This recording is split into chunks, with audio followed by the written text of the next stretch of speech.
All right, welcome back. This is going to be chapter or lecture 15, Bolivia. You almost can't talk about Latin America without, Simon Bolivar, which is what Bolivia is named after, or whom Bolivia is named after.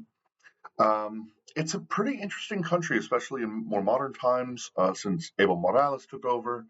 Evo Morales took over in 2005. He's a sort of far left, self-declared indigenous president.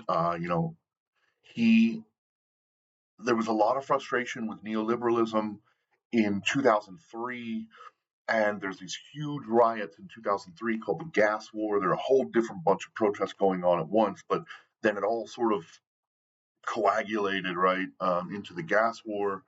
Uh, Lozado, the president at the time, is forced to step down. Mesa takes his place, but almost within, I don't know, a year and a half, he's in basically like deadlock with the legislature.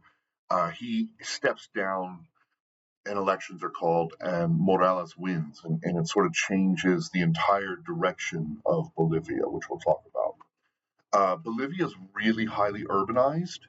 They had a lot of massive internal migration, not only sort of planned migration and forced migration, but also a lot of sort of migration for urbanization reasons. They're also arguably the highest percentage of indigenous, in Latin America at about 60%. It's hard to judge, anywhere from 35 to 60%, sort of depending on the survey and how you ask the question.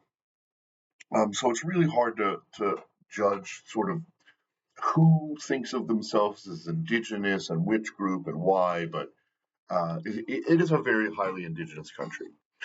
It is also largely Catholic, with 75 to 80% Catholic, but there's a lot of what's called syncretism, where they sort of mix indigenous practices and beliefs and rituals, etc., with Catholicism. So almost like there's some Caribbean, like Haitian, Santeria, and others where they mix a lot of. It's a very strange mix of sort of nativism and spiritualism and Catholicism, etc. So it's a really interesting thing to look at. Their economic development is largely based on natural resources, and they also do services. So they kind of skipped industrialization altogether and said, let's try to use the money that we can collect from natural resources to build a services society, um, because we're going to sort of try and skip the ISI thing, right? So they also have a really largely informal economy, like 60 to 70% of people are not participating in a job with a W 2 or whatever, where you're paying taxes. They have really, really high rates of poverty, so it is decreasing, but you're talking like 40 to 50% of the population is living in poverty. The even as it's rising, the GDP is like $4,000 a year or something. It's pretty rough. Their political culture is based on clientelism, populism, much like a lot of the rest of Latin America. They do have high support for democracy, but if you look closer at those numbers, it's a little concerning, as they point out in the book. Um, Most citizens are members of some sort of professional association, even if they're not a part of the formal economy, which I find interesting.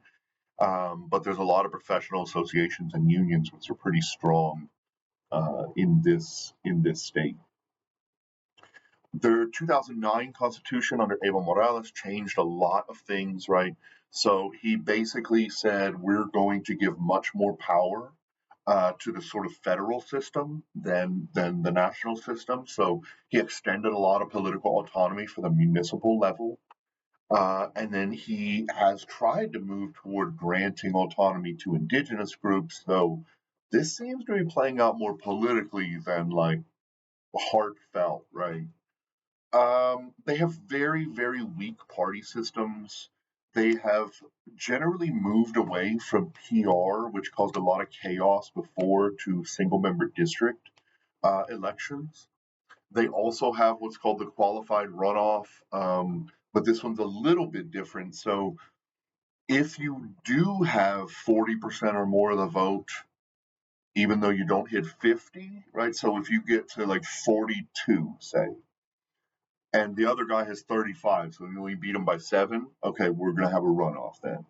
But if you get 42 and the next closest competitor gets 31% of the vote and you beat them by 10 or more points, then you're the president. Um, Otherwise, if you don't win either a majority or by 10 or more points, then you go to a runoff. It's kind of strange. It's also interesting because they have gender quotas for women, like we talked about sort of in the beginning, the introduction sort of section of this book. There's a lot of representation for women, so things aren't great for women in Latin America at all times. But there is a lot of representation that looks a lot like Northern Europe. So they have this is one of the states that has quotas where a minimum of a third of candidates had to be on the list for your party in 1997, and then in 2010 they pushed it even further. It was like half.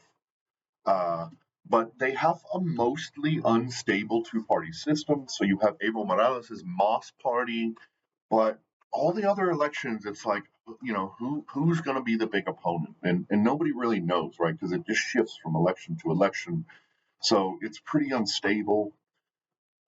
They moved toward, strangely enough, elections for their Supreme Court members, which is one of the maybe the very first on Earth to allow general elections for Supreme Court members. But the MAS, restricted who could be a candidate, and so it's mostly packed with their members. When it comes to public policy, like Evo Morales loved to play the whole loved to play lip service to democracy and to environmentalism, but when it really came down to it, he was pretty heavy handed against indigenous. He allowed a lot of resource extraction, far more than before. He overspent a lot. He is now under investigation for impregnating a teenage girl. So, like, things are not looking good for that dude at this point. Um, he also introduced the Bonusol program. So these are like small vouchers, right? Very small Social Security stipends, like $200 a year or something. But it really helps these people who are incredibly impoverished. They also give out payments for school attendance. And they offer free healthcare for mothers who are pregnant and for the mother and the child up to 2 years old. So when it comes to their international relations, they've been very highly aggressive against the U.S. They kicked out the U.S. ambassador. They kicked out the DEA. Evo Morales basically said, like, we're going to grow and sell cocaine as much as we want because it helps our economy. So, a really interesting turn of events when Evo Morales came into power. Okay, thank you so much. Have a great day. I'll see you for the next one.